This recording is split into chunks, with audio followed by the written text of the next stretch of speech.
What's up, fellow travelers? Welcome to Traversing the Stars. I'm JD. I've done a couple of cool interviews, but I am actually exceptionally excited about this one. Please welcome the Reverend Chad Wells. Chad, welcome to the show. Hello, JD. How are you? I am doing fantastic, man. I got a 4-day weekend ahead of me. I got no complaints. Yeah, absolutely. Same. Yeah, that's awesome. I love it. I love it. Yep. So I'm a huge fan of your music. And to everyone at home who is as of yet uninitiated, tell us a little bit about yourself and the Jackalopes.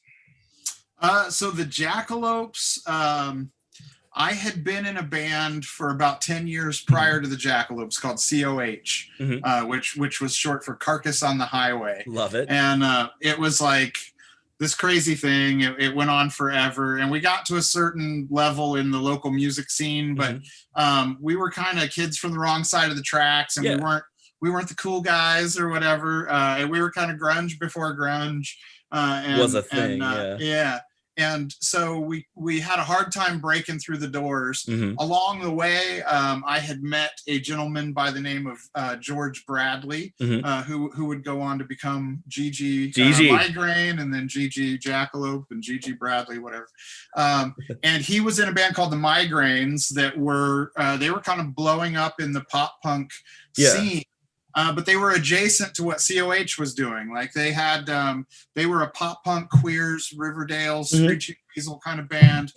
But they also would do like Alice Cooper covers and Eddie Migraine or Sean Browning, the lead singer, would, he was into heavy metal and stuff like that, just like I was. So we had a lot to talk about. And Gigi and I actually had run across each other quite a bit in those early years of COH and stuff.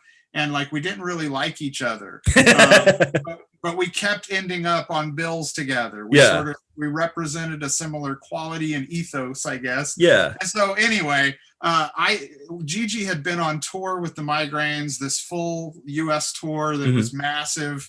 And while he was out on the road, he was getting burned out on the Migraines. They were a band that was in Fort Wayne. He was here in Dayton, Ohio. And so he was driving 3.5 hours for rehearsals and things like that. And then the touring started to get to him with that particular band. There was a lot of hijinks and stuff like that. So and then a big accident. It was really kind of a dramatic affair. But the whole time he was writing to me back here and telling me how we needed to do a band. I needed to bury COH finally, get out of that band. It had become an anchor, and with his sort of help in putting a spoonful of sugar into the medicine that I was selling, we could be something great. And he kept telling me that, and I was like, okay, kid, he's only a few years younger than me, but I kind of felt like he was a younger guy. So, okay, kid, whatever.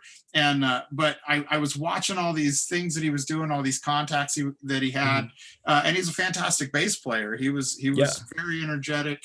And so he started sending Jackalopes postcards because they were in Wyoming and things like that on tour. And he loved the Ramones, the Riverdales, the Queers, the Groovy Ghoulies, all of those bands. So he wanted a band that had that kind of a vibe.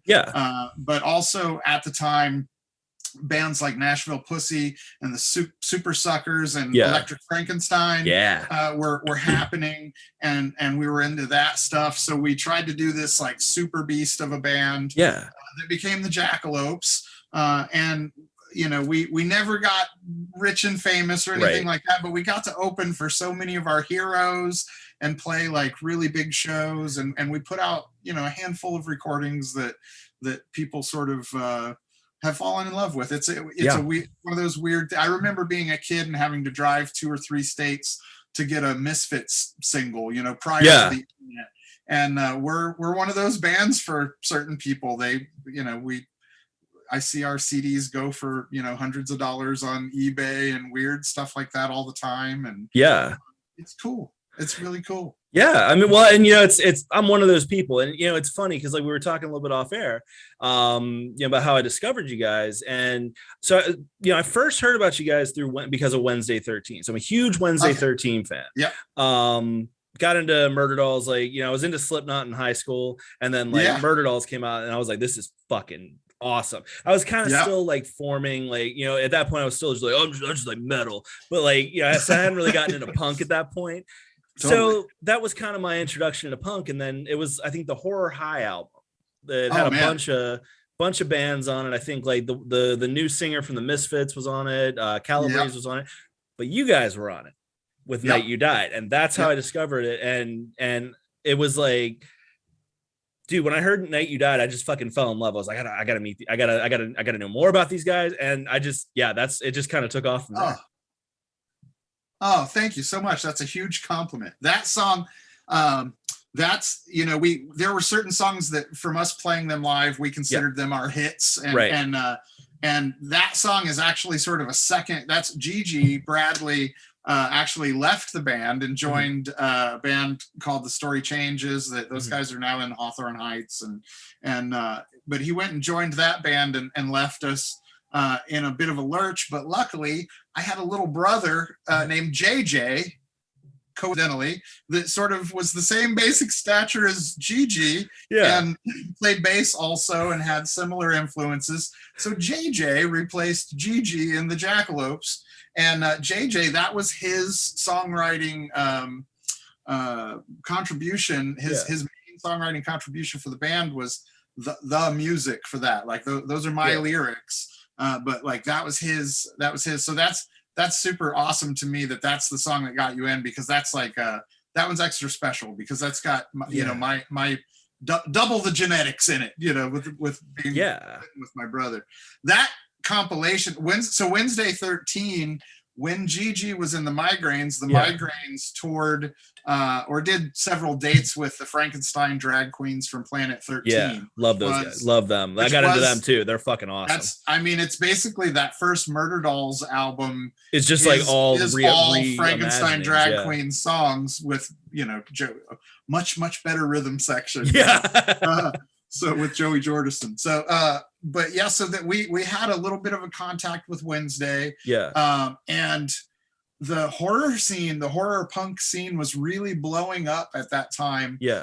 Thanks to MySpace and all of that kind of stuff. And we started all blipping on the radars of like people like Tommy Lee from Motley Crue and stuff like that. Those kind of people started kind of backing us. And I can't remember what the full deal was with Horror High, but Horror High had some relation to Tommy Lee and a clothing brand, and they wanted to put out a thing that was like representative of the cream of the crop horror punk bands, and we were super excited to be on there, and we were always kind of on the edge. We were a horror band, but we were full on horror. There was like kind of a mix in there. Like B movie stuff, like 60s and 70s exploitation kind of stuff. Like we kind of toyed with a little bit of everything. And then my weird Charles Manson occult stuff that I'm into. And but we definitely found a home in the horror punk scene, and we were really excited to be a part of a bunch of great horror punk comps from that era.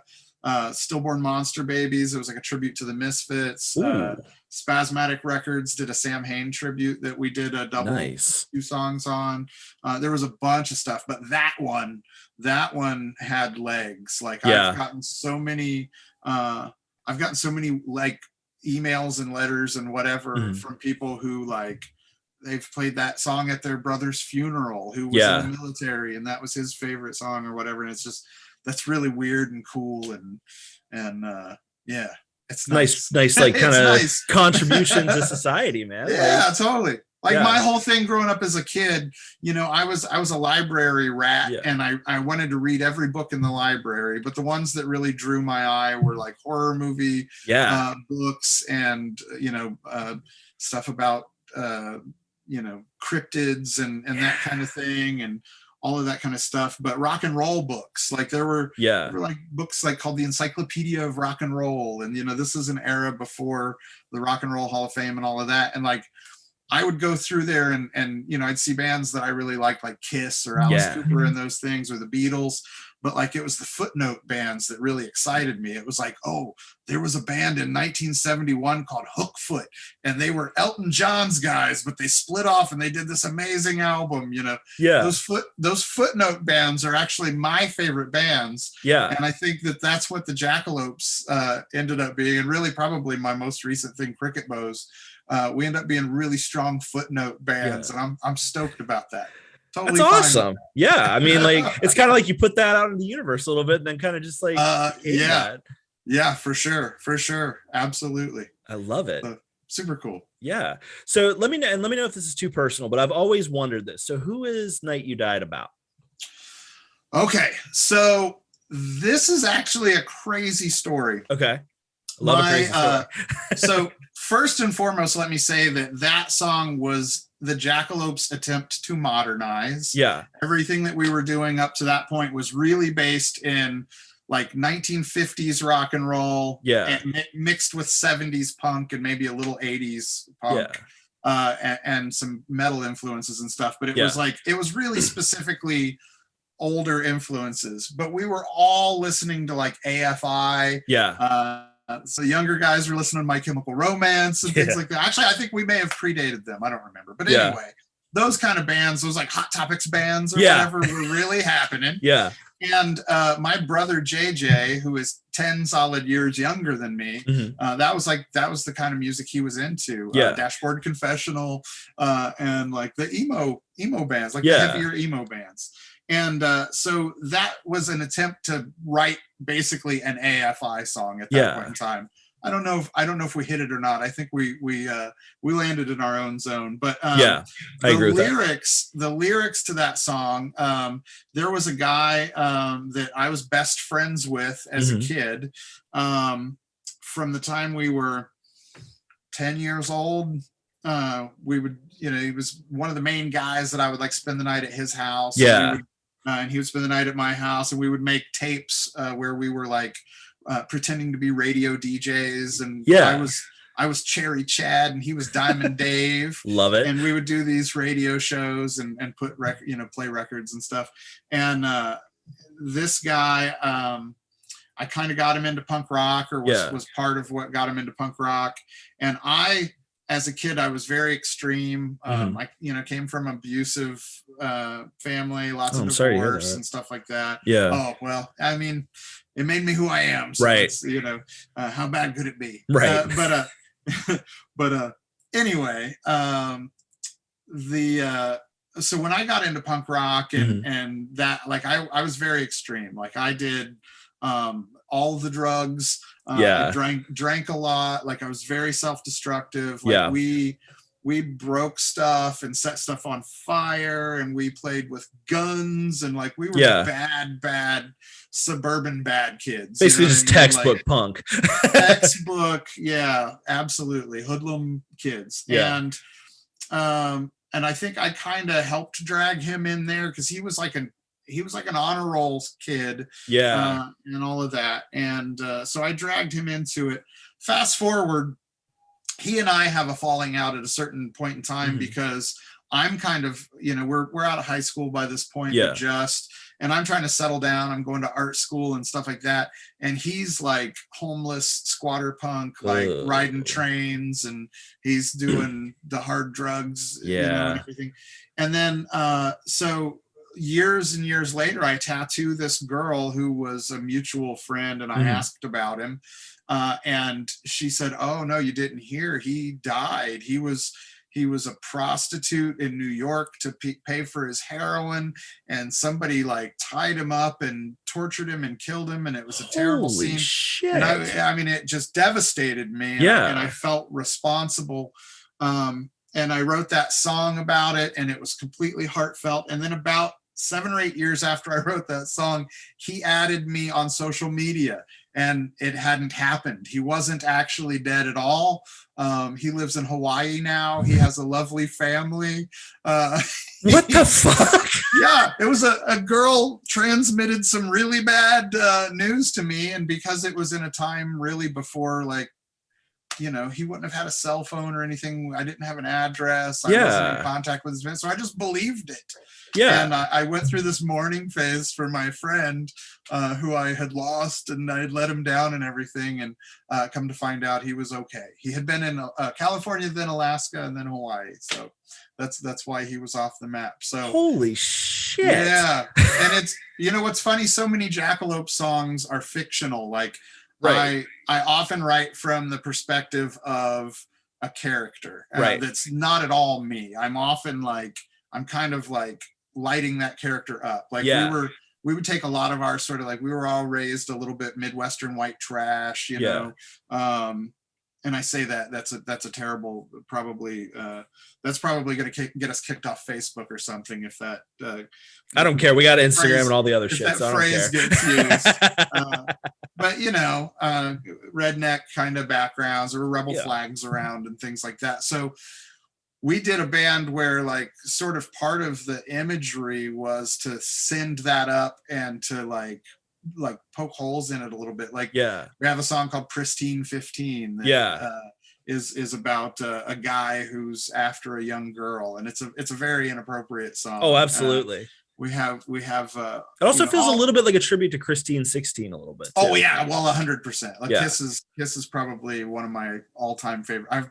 I mean, I have those guys tattooed on my hands. I fucking love it. Yeah. So I was wanting to go one better than Kiss, basically. Like, what can we do to go one better than Kiss?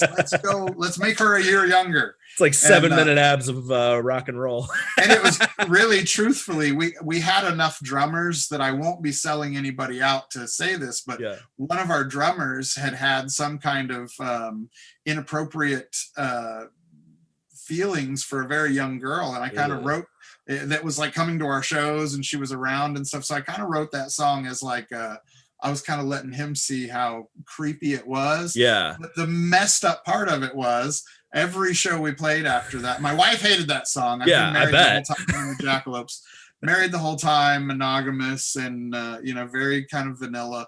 But we would play shows and girls started dressing like the girl that I described in the song and requesting the song at these shows. So it kind of became like, honey, I'm sorry, I said I wouldn't play it, but there's 10 girls down here in black striped thigh highs that want me to play that song. They got to give them what they want. I mean, but you know, some of the songs were, you know, Rumble Downtown is like my own little twist on the Outsiders, or you know, whatever. It's that. And but that one, The Night You Died, was really, that was autobiographical, everything in there. I remember running through the graveyard, kicking over tombstones, digging up old bones. Like, we were bad kids doing bad things and spooky things, and it was completely from the heart and real. And then not. So that's the dude. I was not expecting that at the end of that. Like, what the fuck? Like, the twist there is kind of epic. Well, it's funny because, like, I mean, I've always kind of thought, like, you know, when you listen to the songs, that's the one that feels like the most like real. But there's also like there's an undeniable realness about the rest of it too. Like, at least that's what I feel when I listen to it.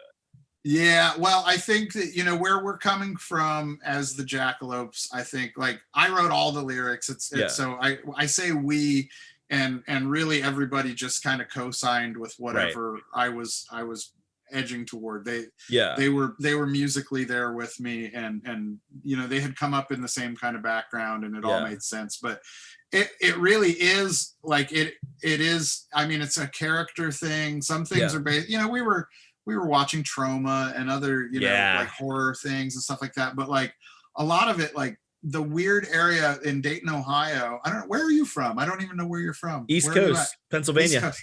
Awesome. Well, so you get it. There are those areas where it's like have you ever seen the movie Gummo? No. Or Kids, or like I mean, that's a New York City thing. Anyway, it's really weird. Like, it's gritty. Like, there's an undercurrent here. There's a lot of like bikers, truckers, crystal meth. You know, like, it's I can 20 feet in any direction, not 20 feet, but 10 minutes in any direction, and I can be somewhere where there's a lot of rebel flags and like that kind of thing. Well, especially now, that used to be sort of in one corner of the world, but we're in a world now where it's everywhere. Yeah, like, hi from Victoria, British Columbia. This is my rebel flag. Like, what? What the fuck are you doing? Yeah, but so it's a lot of this stuff. Like, you know, I had friends that most of my friends that I was really close to have kind of passed away or ended up in jail.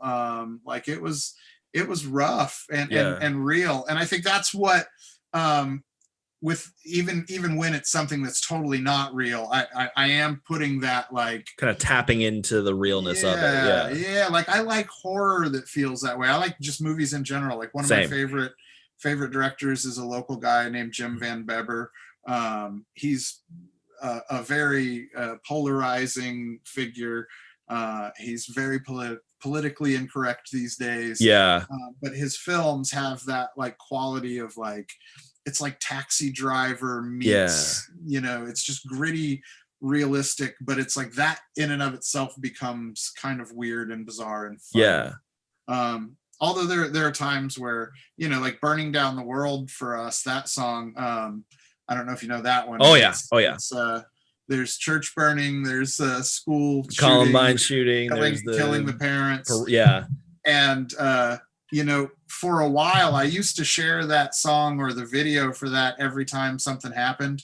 Another school shooting, I would share Burning Down the World. And I hit the point where I was sharing that song 5 times a week. And I had to feel like this is sick now. Like, and it's sick that I feel like, oh, school shooting, somebody burned a church, share the song. And like it kind of feels, it does feel a little weird.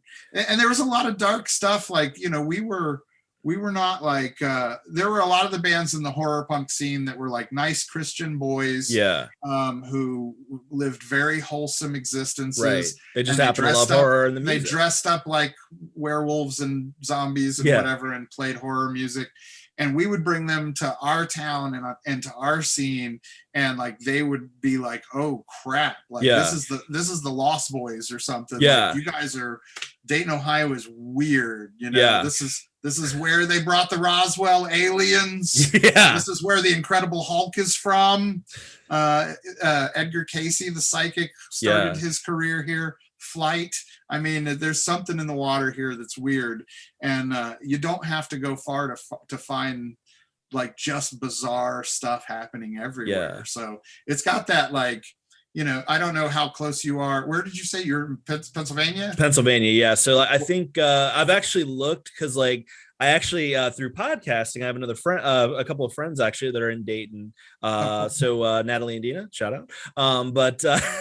So I think I'm about 6.5 hours away. So like, are you close to like Erie? No, I'm like right at the bottom, like near Maryland. Oh, okay. Yeah, like I'm at the last town before you get into Maryland. Nice. Okay. Yeah, I guess. Well, I was it's okay. I was going to reference. Yeah, there are those, like Erie, Pennsylvania, for me as a town like that. Like when the Jackalopes actually recorded our first live album in Erie, Pennsylvania. Okay. And like we got there, and the club gave us free LSD, which we immediately took and went on stage and recorded the whole thing. I don't remember any of it. And it was recorded on a realistic Radio Shack cassette tape from the floorboard of somebody's car. Wow. And it sounded so good that we had to put it out. But like, that's a weird town like that. Like we would go there and people would be like, "Hey, do you guys want to come to this satanic orgy after the show?" And we'd be like, "No, but thank you very much for thanks for the offer. We're going to go ahead and drive back to Dayton now." Not trying to get sacrificed tonight. No. But that's, you know, that was that scene in the late 90s, early 2000s. It was very weird. Like that movie Doom Generation. Like, I think that captures it fairly well. Like it's all like a 9 Inch Nails video or something. So that's what the Jackalopes were bubbling out of, you know. A lot of leather pants and eyeliner. Living the life. I mean, you know. Well, it's funny, man, because like, I don't know, I find myself cranking Burning Down the World a lot more lately, because like it just seems like things are just getting worse and worse and worse. I was reading recently about the National Institute of Mental Health mice and rat experiments in the 60s and 70s, which is what the movie The Secret of Nim, the cartoon, is based on these rats or whatever. And they were talking about the behavioral sink, that when a civilization of mice or rats gets to a particular level, everything changes suddenly and drastically, and groups start clumping together and warring against each other, and they get rapey and they eat their babies, and the mothers stop taking care of their young, and all of this kind of stuff. And I'm like, it seems like we're in a behavioral sink right now a little bit. I don't know what it's going to take to get out of that, but I don't think it's going to end well, but I guess we'll see. I mean, at the NIM Research Center, they just drowned the mice. So that might, I don't know if that's the answer here, to drown us all, but well, I guess we'll find out. It was like a dark turn. Yeah, it was. I don't want to be drowned. Let's get back on to something a little happier. So like when I was setting up the interview, and this is another thing I love about the Jackalopes, because like there's so many songs that are just like, I'll find myself putting on repeat. And then I recently discovered you guys did a fucking Ramones cover. Yes. And holy shit, dude, I've been listening to that shit on repeat like all day long at work while I'm working. Tell me about that, man. Why did that sit and not get released for so long? We did a few Ramones covers in our live catalog. Gigi used to do the Motorhead song, Ramones, Ramones. That was my break, because I've always been a big guy. But you know, we started the Jackalopes, and I had been in a band where I was playing the guitar and singing. So it's kind of like you sing and then you play, and then you sing and then you play. The Jackalopes, I was free of the guitar, so it was just singing. So I packed it all in there. Well, I found that about 15 minutes into a set, I couldn't breathe anymore, and I had to go do fat guy stuff in the back by the drums, which is breathing and chugging water. Yeah, I'm with you. I'm fat too, so I get it. Right? So to cover that spot, the guys would do Ramones. So that was, we did that when we recorded that one. That one was on, I can't remember. We released it, but way back. And then we did a couple other ones. We did oh gosh, I can't remember. We did Pet Cemetery and several. Seems appropriate. But You Should Never Have Opened That Door, or whatever. I always mess up the title. That one we did for a Ramones tribute that we were asked to be on. I can't remember who all was there were several big bands on it. I think the Donnas were supposed to be on it. Oh shit. Okay. And a bunch of bands of that era and that ilk. And so we did that song, and then it never came out. So it just sort of sat on the shelf, and then it being a cover, you know, there's a minor expense to releasing that, right? You know, where you have to kind of prepay for the licensing and whatnot. So we just kind of sat on it, because since it was a cover, let's not make the CD cost $75 extra by having this song be on there. So it just never made it out.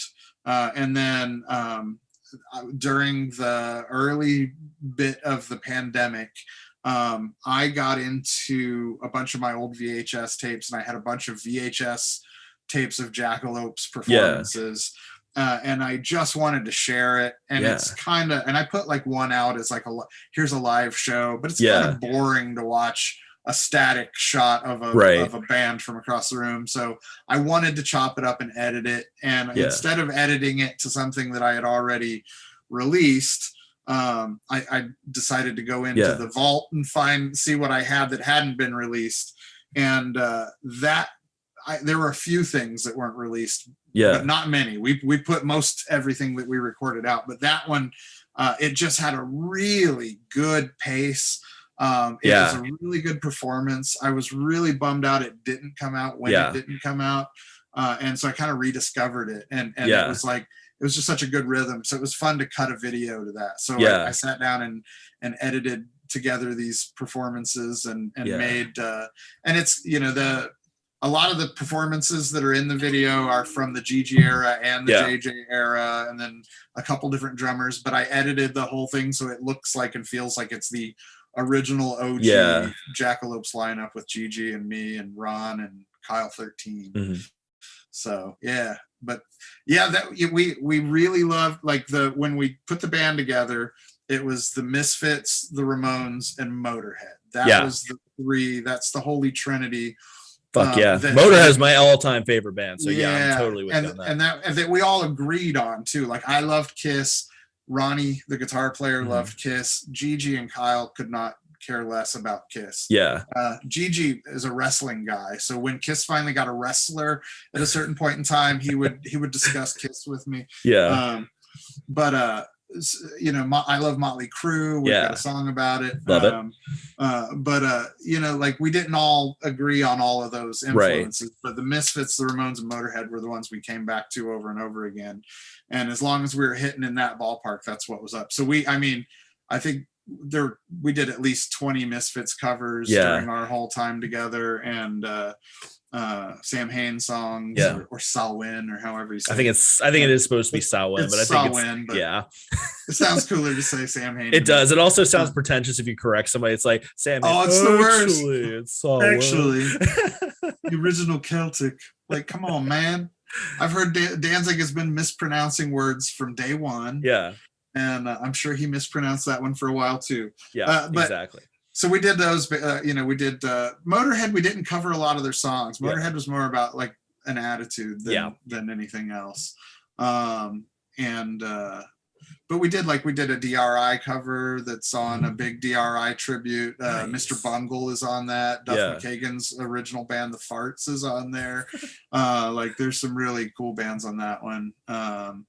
And I can't remember what other tributes we did. We did several covers. But Ramones songs were, I mean, the crowd just, even if it's an obscure one, like that one, the crowd just lights up for it. Like, absolutely. Well, and you know, I think like part of the reason with that is like I don't think I've ever heard a bad Ramones cover. Right? You'll be seeing a terrible band, and then they go into Blitzkrieg Bop, and you're like, oh, I can't believe they're doing this. And within a few bars, you're like, hey, ho, let's go, totally. Yeah, 100%. Yeah, dude, I love it. So is there any chance of the Jackalopes ever getting back together? Because I know there was a show a couple years ago that I was pissed because I wasn't able to make it to, and I was really pissed because there was like those shirts you guys had that looked cool as fuck. They were like only at the show. Yeah. It's a never say never situation for me. I got offered right before the pandemic. I got offered to do a Jackalopes reunion at a horror festival in Memphis, and it was like I can't remember. I think Blitzkid was on it, and it was all our era. Yeah, all those bands. It was like 10 or 20 bands. I can't remember. And so I wanted to do that show. I wanted to kind of revisit those songs, and I wanted to go back and see that. So I did put together a band. It was myself, Dan Canzonieri from Electric Frankenstein, Brian Brady, who's a tattoo artist here at my shop, but he's also in some big crust punk thrash bands back in the day, and Erica from Cricketbows was going to sing on stage with us, and we were going to do the Jackalopes thing, but more. So it was being billed as Reverend Chad Wells from the Jackalopes on the show poster or whatever. And we didn't know what we were going to call it by the time we got there. We talked about the Jackalopes at one point splintered into a thing called Wolf Cult that I thought about using, but when you Google Wolf Cult, you find that there's like a neo-Nazi group somewhere that uses that name. So that sucks. We don't so much love that idea. But the wrong kind of folks showing up. So I definitely feel like I will, those are my songs. And a lot of those songs I had before the Jackalopes even existed. Right. They were COH songs. Or they were just like folk songs, acoustic guitar into a Burning Down the World was before the Jackalopes, and it was a acoustic guitar into a 4-track kind of thing. And I didn't think it was going to work for a punk band, but Gigi insisted that it would. I'm glad he did. It worked. And so, I think that I'll always probably go back to those songs, but it's weird. When we got together to play those songs for that festival that got canceled ultimately because of COVID, when we got together to play the songs, it was real weird because we thought we were really giving it given it our all, and then Brian pointed out that we were playing at like half speed, and I didn't believe it. I'm like, no way, this is the right speed. And then I listened to the original. I'm like, it sounds like the Chipmunks compared to So okay. So never say okay. So I can dig it. So I might be able to get to a show at some point. Yeah, you know what? So the Jackalopes is full of drama. Yeah. The Jackalopes, as any punk band would be. I mean, it was there was a lot.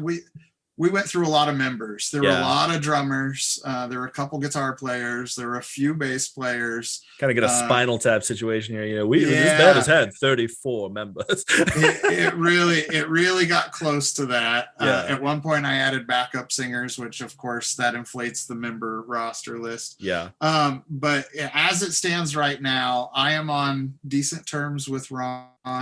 I'm on decent terms with Kyle. I'm on decent terms with our, other drummers, Nathan and Dan, and but Gigi and I don't talk. We had the sort of the two whatever architects of the thing are not in agreement.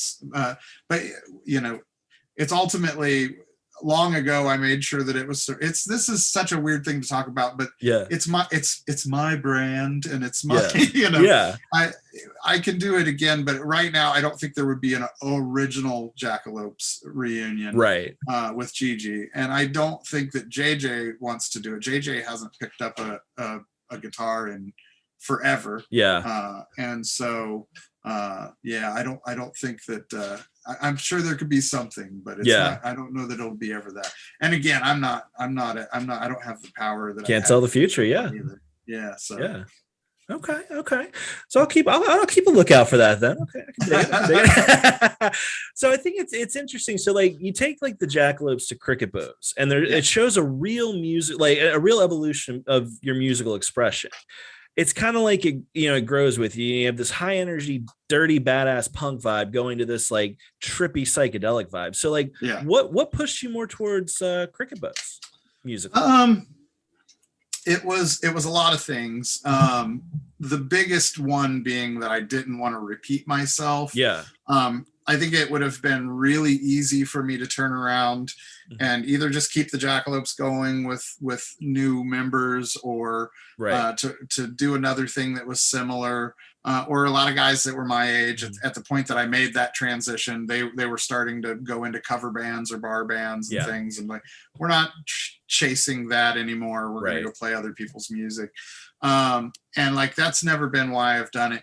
And if you really had the time to pay attention to the entire arc of COH to the Jackalopes to Cricketbows, there's some weird stuff that kind of it's all the same songwriter. So there are things that sort of reference each other throughout the whole arc, and COH definitely started as like a recording project that turned into a live band.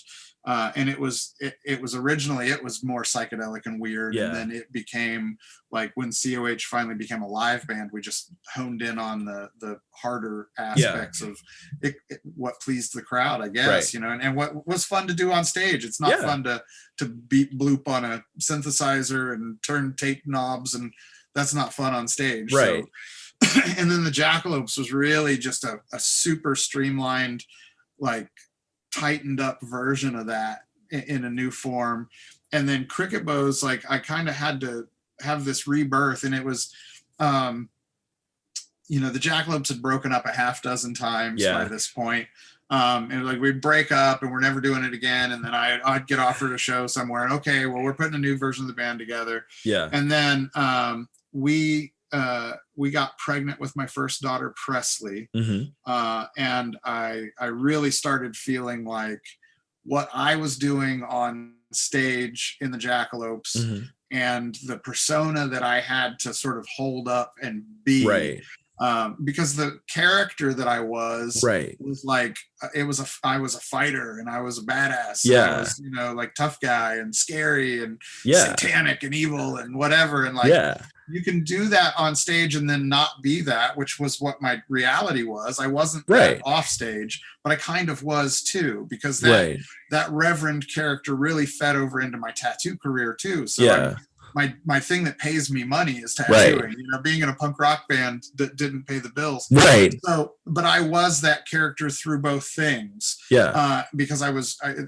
one crowd fed the other piece. Sure. Yeah. And so I started to feel like just a little too rough around the edges to bring this baby girl home to me. And I'm like, scary Elvis hair and pointy sideburns and facial piercings and leather jacket with Charles Manson painted on the back and all of that kind of stuff. I just started to feel like that, like it was too much trappings, and it was, stuff would have and I'm 6'2", I'm 300 pounds probably. I don't even know how much I weigh. Yeah.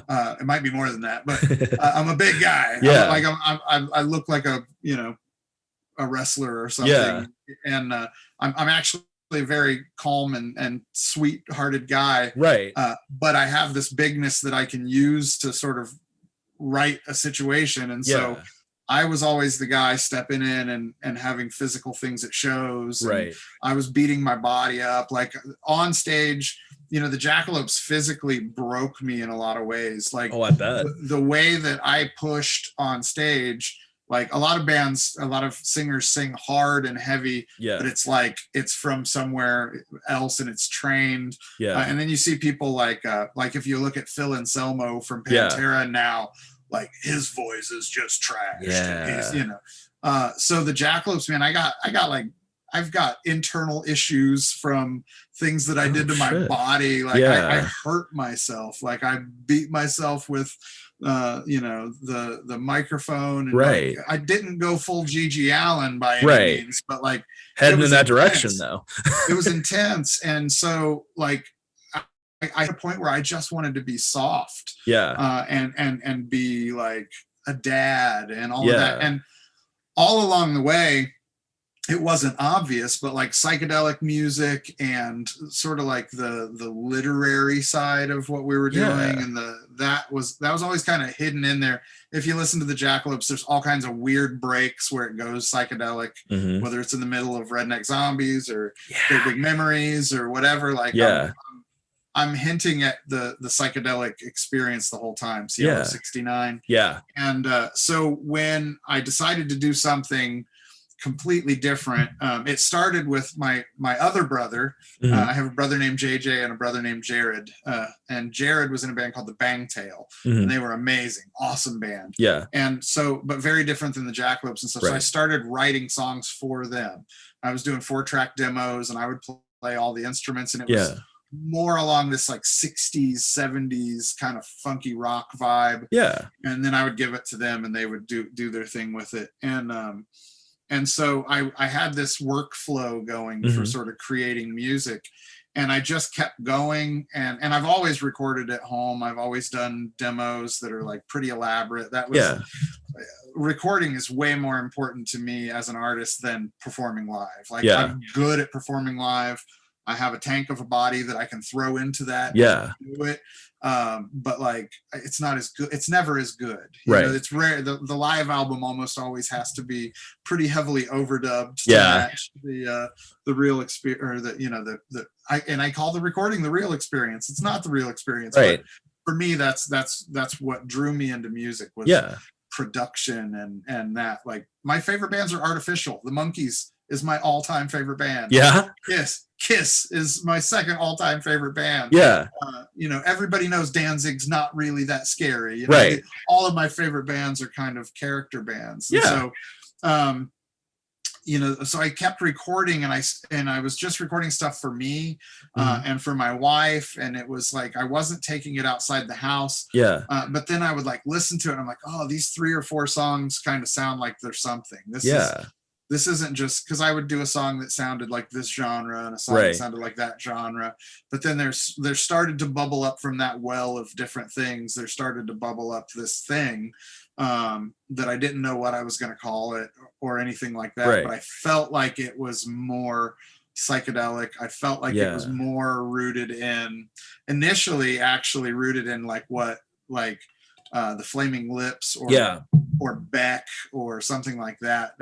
Like Ween, that kind of a vibe, and then I started playing that stuff for people, and they started to dig it, and that made me want to do more. Yeah. And so I think it was 2010, I did the first home released thing, and I called it Home. Yeah. And it was like, some of those songs were from the middle of the jazz. Some of those songs were actually released as Wolf Cult songs at a certain point on a sampler long ago.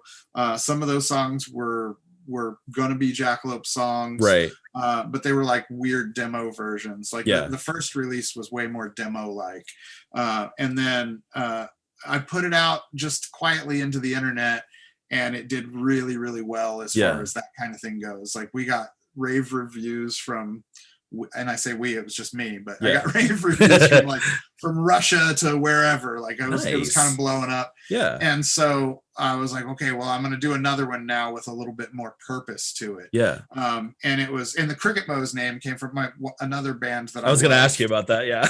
Another band that I loved is Jane's Addiction. At a certain point, like Jane's Addiction now feels like a Vegas act. Yeah. But Jane's Addiction, when Nothing Shocking came out, like, that album changed my life. I was listening to King Diamond the day before I got it, and then after that, it was like, it was all over. I was just, it was like, people talk about their first big psychedelic experience where they take acid and they have this thing. Yeah.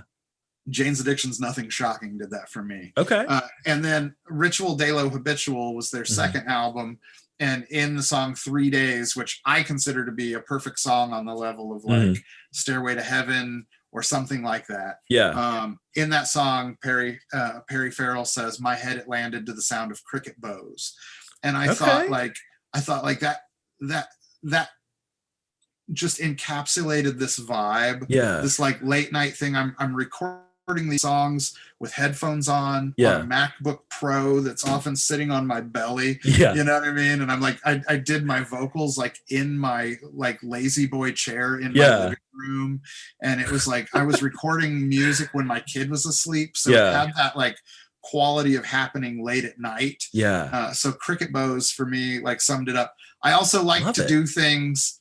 I'm really big on doing things where I like to sort of displace time and reality. Yeah. By, 50 years from now, if a kid hears Jane's Addiction say, "My head, it landed to the sound of cricket bows," they're going to go, "What's that?" And they're going to do whatever the future version of Google is. Yeah. And they're going to find this band Cricketbows, and they're going to maybe for a moment go, "Oh, that's what Perry Farrell was listening to." Yeah. You know what I mean? Like that kind of like stealing history. Yeah. In a way. I like that idea. So Cricketbows came from that. And love it. At one point it was going to be called Unicorn Mud Yolk, and all kinds of weird different things. So, but yeah, and then in the middle of the second album, again home recorded, but this time I got Roger Joseph Manning Jr., who was the keyboard player for another favorite band of mine, Jellyfish. Nice. From the 90s. He also plays for Beck currently. He's been Beck's keyboard player and songwriting partner for the last 20 years, I think. Yeah. He played on Sheryl Crow's albums and AFI's albums and Blink-182's albums. Everything in between. And I hired him to play on my second Cricketbows album. Yeah. Because I was doing all this keyboard stuff, but I'm just a hunt and peck kind of keyboard player. I'm not a great keyboard player. So I happened to pass across this thing where Roger was talking about the fact that he would do session work remotely for a price that I thought was affordable. Yeah. And so I got a hold of him, and of course he had to accept it and want to do it. And I gave him 7 songs. He picked 3 songs that sort of he felt worthy of his mastery. And so he played keyboards on those 3 songs on the second album. And at that point I started realizing, like, as I was listening to it, I'm like, this sounds like a band, because it's me playing the drums or programming the drums. I'm playing the guitar, I'm playing the bass, I'm playing the keys, except for what he did. All the voices, it's all me. But I'm hearing a band. I'm hearing this fictional band coming to life. And so I started scouting for guys. At that point, I'm like, every day I got obsessed with Joe Cocker and Leon Russell's Mad Dogs and Englishmen, specifically the movie. It's a concert movie.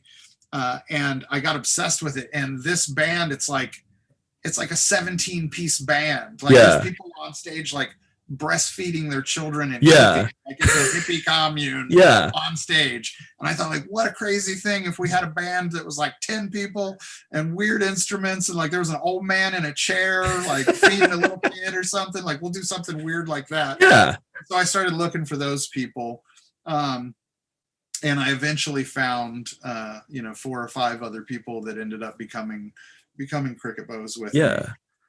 And then I did another EP still after that on my own. Like while we were a real band in the basement putting together what would be the next album, but I still had all this stuff. Like I was still fully in this work mode. So I did another almost full length. It was a 6-song EP called Lid. And then and I had Andy Gabbard from the Buffalo Killers played on that. He played on 2 or 3 songs on that. And background vocals. So that was like another little thing to get us some recognition and notice. Like Andy's amazing songwriter, fantastic guitar player. I tattooed him. And like I tattoo his family and stuff. And and they were kind of really blowing up at that time. And we're on a cool label and stuff. So and so then anyway, we started working on the real live band, and so there was a trilogy of home recorded things, and then there's another trilogy of the band, which is Diamonds, Communion, and Raised on Rock and Roll. And now we've transitioned into a new phase that we haven't even really shared with anybody yet. But with the band members that were with us for the last 3 albums are now free to do other things. And Erica and I, the other vocalist, and I are working on the band very much like how it started when it was just a home recording project for me. She and I are now working like that together. Weird stuff with like, it's very similar to what we've done before, but with like more electronics and more weird instruments. Like she's playing a lot more flute and harp. And stuff like that. So we're getting ready to enter into what I think will be the 3rd trilogy in the Cricketbows. Okay. That's universe. Awesome, dude. Yeah. So it's been a weird road, but all the bands seem to go in about 10 or 12 year spurts. Like it was 10 years of COH and 10 years of the Jackalopes, and now we're just passing 10 years of Cricketbows. Dude, that's awesome. And then the whole time you've been like running a tattoo business. Wells and Company Custom Tattoo. I have been doing that I've been tattooing since 1992. Wow. And it's been a long weird road, and tattooing's changed drastically and whatever. But I've had Wells and Company since I think 2004 or 5. I can't remember. I'm terrible with dates and things, but we're on our 3rd location now. We kind of, and just in the same way that I tend to like to change things with the bands and the vibe and the whatever after a certain amount of time. We kind of do the same thing with the tattoo shop. So we did 5 years at our last location. It was downtown. It was a big, we could have events there. We had bands play there. We had art events there and all of that kind of thing. And then the pandemic happened, and we kind of went like, that's not a good idea to have 100 people in here ever again, probably. So we kind of then, now we've gone the other direction. We have a private appointment only studio. It's a kind of historic house in nice old hometown of Vandalia, Ohio, right on the edge of Dayton. And there's a little bit of acreage around us. It's on a main road, but it feels like it's in the middle of nowhere. And I've got an awesome crew of artists that work here with me and for me. My oldest daughter, Presley, is 17. She's a tattooer. My sort of the younger tattooer here. And so the whole time doing the bands, the band, and it's funny because you don't make any money from doing the bands, but the band's the main thing. Like the day job of tattooing, though it pays for everything, it will absolutely suffer and go, you guys take care of the place, I'm going to play music. But doing the tattoo shop the whole time. Also, I've done t-shirts and album covers for bands from that I'm friends with, Electric Frankenstein, Buffalo Killers, and stuff like that. But I've done stuff for like Faster Pussycat and LA Guns, and Turbo Negro, and just a crazy list of bands related to all of the different scenes that I've been. Used to do clothing designs, went through a bit. I did design clothes for Sourpuss clothing. I did a bunch of like monster designs and stuff. It was definitely more related to the Jackalopes, Reverend Chad persona. But I just stay busy. I can't stop. I don't play video games. I don't do much that it almost has to leave something behind when I'm done. I need video or audio or words or something left behind from whatever it is that I've put my time into. Absolutely. I totally understand that. Cause like I started podcasting like, about a year ago. And it's just been like drawn into it, like in the, the creative process and all that. So I just like every night I'm just like, I got to do something. I can't like, if I take a break on like one night, I'm just like, I should be doing something right now. Like, what could I be doing? It never stops. It never stops. But it's awesome. I mean, that's the fuel. That's that sort of creative muse. Once it grabs you, you're done for. Exactly. And it's funny. I do play video games, but I don't remember the last time I got a chance to play one. It's just not a priority. So it's just I've gotten stuff but it's been so long ago, like when Tony Hawk first came out, like that was the last. But I would get stuck playing that for like 8 hours, and then like everywhere I went, like I was rail sliding at the grocery store in my mind, and so I can get sucked into a game. And when video games first sort of like got bigger, like the original, like what was the zombie game that's Resident Evil? When Resident Evil first came out, like I sucked so bad at playing those games, but I loved watching people play those games. I was still in like Pitfall Harry Atari mode. When those things came out. But I went through a phase. But I definitely can sort of pace my life by. I remember when the Pong paddle boards came home, and then we got an Atari that was like a hand-me-down Atari. It was totally like 5 years after Atari came out. Oh shit! Skipped Nintendo, but see, that's where I started. Was the first Nintendo. My wife and I started dating in high school. And our first purchase together while we were still in high school. We pulled our money and bought or maybe we were just out. Anyway, we bought a Sega Genesis. That was our first. That was our first unit as a couple. And that's a good one. Like Sonic pinball and crew ball, and I like the fake pinball games. Love it. I love it. Well, at some point, I don't know when, I definitely want to try to come out to Dayton and get tattooed from you, man. Cause like, that's like, this has been absolutely phenomenal. Like I said, huge fan. So I really, really appreciate you being here. Thanks so much. Would it be okay if I put the You Should Never Have Opened That Door video at the end of this so that other people can check it out? Awesome. I always like to ask. So I'll put that at the end so everybody can check that out. And for sure. Yeah, dude. So any other anything else you want to let anybody know about, or anything you want to drop? No, really. I mean, if you're interested in any of the stuff I'm talking about, I share this kind of stuff all the time on my Facebook and Instagram, and I've kind of let all the websites and stuff go. It's just social media now, but we're always doing something fun. It's whether it's Cricketbows or one of the offshoot bands or art stuff and all of that. Like that, I'm always kind of promoting something, but I'm also really bad at doing it when it comes time to.